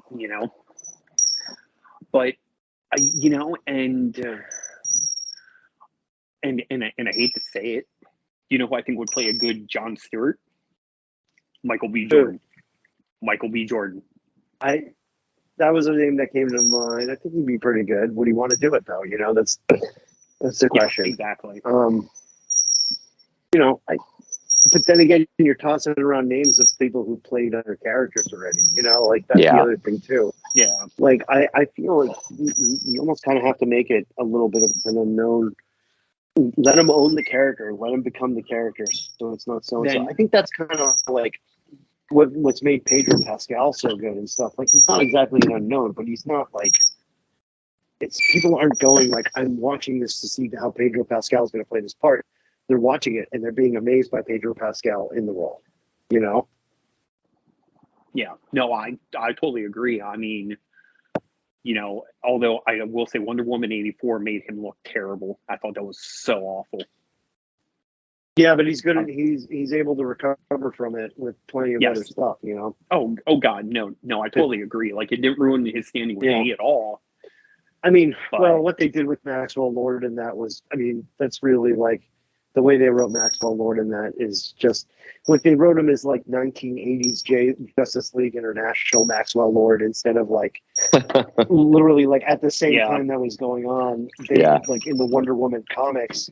They were having Wonder Woman dealing with Maxwell Lord in the Wonder Woman because I've been collecting Wonder Woman since Rebirth, like 5-6 years ago, and it's been really good. But like he's so much more serious in nowadays, and they turned him into this like I get it, it's 84, but like he wasn't even that cheesy in 84. He was the straight man of the JLI, or one of them. So what are you gonna do? I loved him in what was the one Unbearable Weight of Massive Talent, the one with Nicolas Cage. Holy shit, that movie was awesome. I still haven't seen it. It's on the top of my list. We're on the Nicolas Cage binge for a little while. Mandy. I'm 2 thumbs up for Mandy. Mandy was wild. Mandy was wild. And have you seen Willy's Wonderland, I think it's called? Not yet. That's crazy too. That is like the live action Five Nights at Freddy's, and Nicolas Cage has maybe 10 lines of dialogue throughout the whole movie, but it's a wild ass ride. Are we sure that movie is not about William Merriweather's penis? Jesus Christ! You really? I did that because William, wherever you are, I love you. Because I know you'll pop for that line. Coming back strong. It's ricklier than prune face. Prune face. Jesus Christ! Yeah, I'm sorry, Chris. I did not mean to interrupt your train of thought. Oh my God, we've been on for almost 2 hours. Oh my God! Especially with Bill Merriweather's penis. Oh, good That's God! a good way to place that I ended. I mean, oh, good Lord! Oh man, damn! I completely lost. You completely derailed that. Okay. Well, God damn it! I'm sorry. It just when you said it, I'm like, God damn it! This is a great way to put her in. And although we should do another one of these because it's getting a little. Oh fuck! It is. I mean, that's the hard part. Like, I tried to be generous because obviously Rick and I are on the West Coast, and I know you guys are on the East Coast, and that's always so hard to line up times. I know. Rick being the content creator, cranker outer, whatever. Extraordinaire. Wait, we go cranker outer. Bill's penis to Rick cranking it out. Well, I think we will get canceled if I say that line, so I will stop there. But for the most part, I know how busy Rick is, and I love the fact when I get to talk at BS with Rick. And I know, and you guys, obviously, Chris, you have a kid, and Philip is going in his mind, where his new things are going to go in his house, and obviously his next line of clients for his plastic surgery. So I try and make it as equitable as possible. Why don't we plan for another one of these in a month? I could probably plan one out in a month. Dude, totally. And come back to it. Yeah, I enjoyed. I'd love it. Oh hell yeah! Love it. No, I could talk about that new DC stuff for a long time. It'll go in 3 different directions. But Rick, I'm definitely. I'm probably gonna. Sorry, dude. No, go ahead. What are you gonna say? I was gonna say I'm gonna hit you up privately so we can talk about DC Comics because I'm starting going back to the thing about my son. I'm going back to about JJ. I'm starting to, because I read DC as a young man, and I'm starting to go back and like, okay, what's essential for him to read? Because I'm thinking like John Byrne's Superman and stuff like that. But you and I can discuss that privately because that'll be a whole. Yeah, I would love to chat DC because especially the next one, I could talk it all day. I just finished my comic store had on sale. It was book 1. I need to get the other 2. Of Grant Morrison's Animal Man run from the 80s, and with the Brian Bolland covers. Oh, nice! So good, such good stuff. And I just read the first volume, still first 13 issues. Fantastic stuff. So yeah, we should do another one of these where we can talk all this stuff. Agreed. I just went back and read all of All Star Superman today. Still the greatest Superman story ever. Yeah, incredible. That is still in my mind the greatest Superman story ever. Yeah, and then Frank Miller wrote the worst one, so it all works. Which let me guess is year 1. No, it's the one. Oh God, what was it? It's these giant prestige format books. It's kind of done in the same way. God, I'll think of the name by the next time we're here, but it's awful, and it's just that. Can't wait. Does not get the character. I cannot wait. Awesome stuff. Yeah. This has been fantastic. I don't know if between all these terrible topics we covered that Frankie's going to release this one. Oh, he'll release it. He will. It mentions William Merriweather's penis, so of course he will. We've mentioned Javorsky, Spooge, and William Merriweather's penis. So God, how much bigger you can get than and that. Also all over your face. All over your face, New England clam chowder. It needed to be said. And Chewbacca's anus. Yes. We have really, God damn it. We had some good lines. Like we can go in many directions. Yes. I hear you can when you're talking about Chewbacca's anus. or about you when I see you in September, Rick, I'm going to bring up Chewbacca's anus, and hopefully I won't have Val get scared away. Rick, don't worry, Rick, she will be. It's all good. No, she's met me once, so I think I'm safe.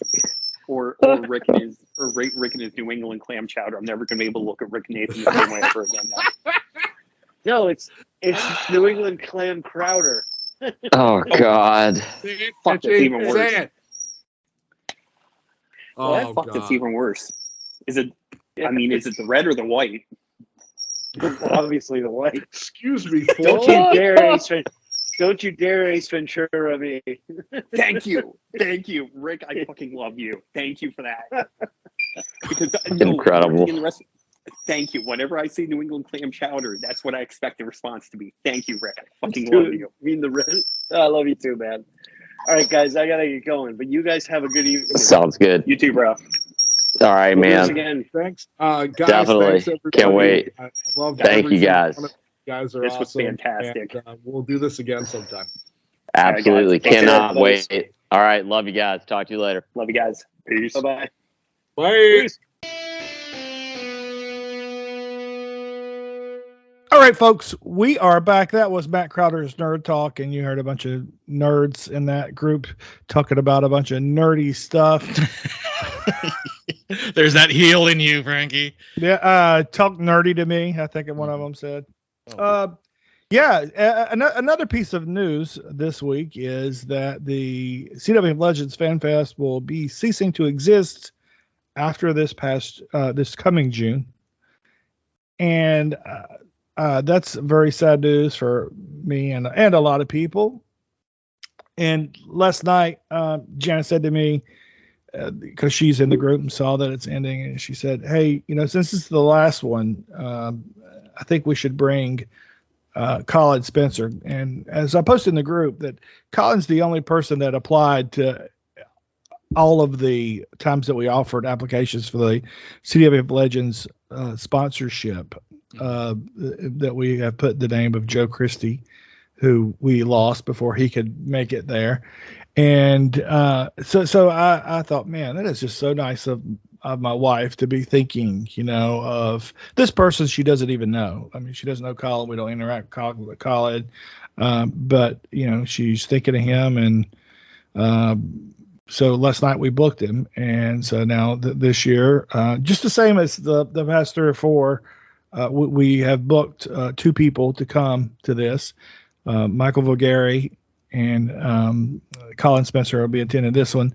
Last time we booked Michael Vogari and Dave Jordan, but we had some airport delays that kind of threw a monkey wrench in Michael Vogari's flight. So hopefully he'll be able to make it. And so congratulations to Colin, and shout out to my lovely wife who, she's not a wrestling fan. We've never really watched wrestling. She doesn't care about it.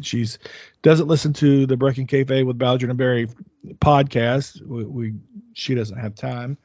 But she just knows what a big impact that the Fan Fest and the podcast and the Facebook group have made on people's lives. And I've spoken with several brother shippers who have told me that it's made a big difference, and I won't out them. They could tell their own story whenever. But I spoke with a family member of one of the brother shippers, and they told me the big difference that it's made to them and the impact that it's had on them. So it's nice to see that my wife is that she notices that and realized that that's a big deal. And Colin said, it's a dream come true for him. And, I don't believe that's just hyperbole. I really think that's how he feels. And I know based on the applications that he submitted that he's been through some rough times, as a lot of us have. So we're very happy to bring him. And I just want to give a shout out to my wife for being so great and so loving and generous to help these guys. And so June the 3rd, in Lutz, Florida, CWF Legends Fan Fest. Just go Google it. Look at the Eventbrite website, which is where you can purchase your tickets. You have different tiers of tickets. So if you can't afford the $200 ticket, which gets you into the cup of coffee, the lunch, the meet and greets, which gets you things signed or autographs or photos with legends, and then the after party. If you can't afford the $200, you can get the basic for only $70, and with that you get a selfie and an autograph with all the legends that are attending. And that's June 3rd, Lutz, Florida, which is just north of Tampa, and it is a wonderful time. I get there on Thursday, and I think we come home Sunday night, and then I'll probably go back and spend Monday with whoever's hanging out there. So it's a good 4 or 5 days of fun, and Barry really does a great job putting this thing on. And he's in sort of a working mode most of the time, shaking hands, kissing babies, petting dogs, but he really does a good job. So this being the last one, I'm going to encourage you, if you can make it happen, make it happen. If you can't come and spend a couple days, or find a hotel to heal with somebody else, then just drive up, spend your time, and take your ass on back home. But it's really a great time, and it's been life-changing for not just me but a ton of other people. Wow, you are the best person to advertise this type of event. And, you know why? It's because I believe it. Yeah, you do. I mean, nobody's paying us to sell Blue Chew on here, so exactly. I wish we did, though. Not just for Philippines. I mean, I'm sure I could get some other Filipino products over there. Oh man, they probably have the good stuff. Probably it's all like herbs or something. Yeah. You'll come back and your nickname will be Tripod. Oh, I wish. I'm sure surgeries are cheap there too. So. I mean, not okay. You know what? Forget it. I don't know where this conversation is going, but you are great with advertising the CWF Legends Fan Fest. I just got to ask you one question. Yes. Will the Hollywood Kid make an appearance? No, he's a old man. Oh. He's an old man these days. Mm-hmm. Yeah, he's on blood thinners. Oh. But there may be a T-shirt. What? Yeah, with the Hollywood Kid's name on it there. Oh shoot! I would love to buy one. It may be. Okay. So fingers crossed. Yeah. But on that note, Ariel, thank you so much. I hope I get to talk to you tonight. I hope you're able to record with the guys, and so they can experience the greatness that is Ariel bologna and cheese sandwich. Yes. Yeah. Finally, I have a Friday off so I could record with you guys. All right, and on that note, Ariel, don't hang up. I got something I want to tell you after this. Sure. And on that note, we want to thank everybody for listening, everybody supporting Breaking Kayfabe with Bowdrin and Barry, and those people who support Breaking Kayfabe with Bowdrin and Barry and support them on the Patreon. It's only $5 a month. Please go and do that. And we also want to thank everybody that's listening to us and that puts up with our shenanigans. So thank you all for listening. Shout out to Rocket Rady's podcast. Go listen to those guys. It's a bunch of brother shippers having a good time. And there's another one that I'm supposed to plug. Let me think. It's Roman Gabriel is doing it. Let me look. Not Roman Gabriel. Roman Gomez. Mm-hmm. Roman Gabriel. You know who he is? Roman Gabriel? No, I don't. Roman Gabriel was a football player from Wilmington, North Carolina, where I'm from, and he played for NC State, and then he played for the Eagles, and he played for, I want to say, the Rams, and he tried his hand at coaching a little bit, but he's an all-around good guy. But Roman Gomez is in our group. Mm-hmm. He's a sweetheart of a man, lives out in Las Vegas, and so we were able to see him when we were out there the last time. And by the way, I'm ready to go back. I'm looking for the name of the podcast, but he is doing UWF podcast, the Bill Watts, their promotion. Oh, WrestleCopia. WrestleCopia. And I think this guy who does WrestleCopia, he's really good. He's really good on the mic, much better than I am. Me.